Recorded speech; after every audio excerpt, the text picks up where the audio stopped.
Hi hello welcome back to my channel Saira sisters thoughts. ఈరోజు అయితే నేను సొరకాయ పులుసు వ్లాగ్తో వచ్చేస్తున్నానండి.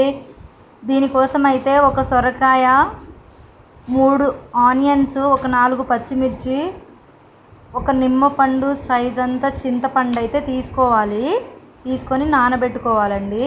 సొరకాయ మీద పొట్టు తీసేసి మంచిగా కడిగేసుకున్నాను.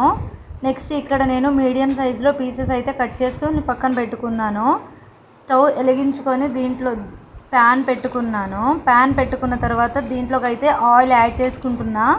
మనకి ఎంత కావాలో అంత సరిపడా ఆయిల్ని అయితే యాడ్ చేసుకోవాలి. ఆయిల్ వేడైన తర్వాత దీంట్లోకి అయితే పోపు దినుసులు అయితే వేసుకుంటున్నా అండి. నేను పోపు దినుసులు వేసుకున్న తర్వాత మనం కట్ చేసి పెట్టుకున్న ఆనియన్స్, పచ్చిమిర్చి ఉన్నాయి కదండి, వాటిని అయితే యాడ్ చేసుకోవాలి. ఈ సొరకాయ చారు నేను ఇంతకుముందు ఎప్పుడు తినకపోయేదాన్ని, నాకు అసలు ఇష్టం ఉండకపోయేదండి.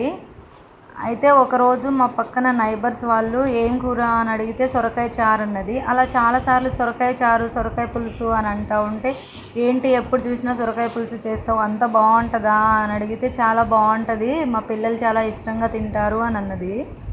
సరే అని మా ఇంట్లో ఒకసారి చెయ్యమని అడిగితే చేసింది.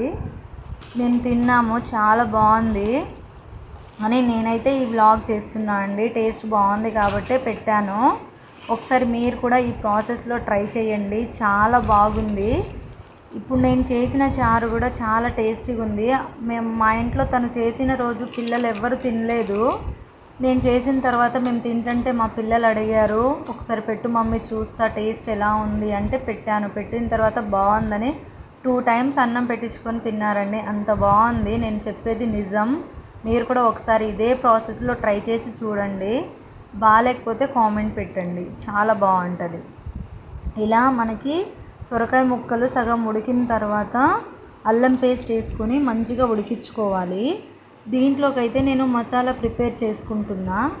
ధనియాలు, మెంతులు, జీలకర్రను అయితే మంచిగా వేయించుకోవాలి.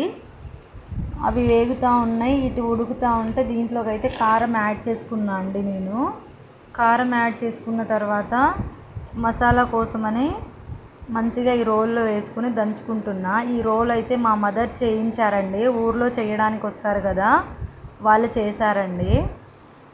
ఇట్లా ఉడికిన తర్వాత దీంట్లోకి అయితే చింతపండు రసాన్ని యాడ్ చేసుకున్నా. దీంట్లో ఇంకో గ్లాస్ వాటర్ కూడా యాడ్ చేసుకొని మంచిగా ఉడికించుకున్నానండి. ఇలా సొరకాయ మంచిగా ఉడికిన తర్వాత దీంట్లోకి అయితే మనకి మసాలాలు యాడ్ చేసుకోవాలి.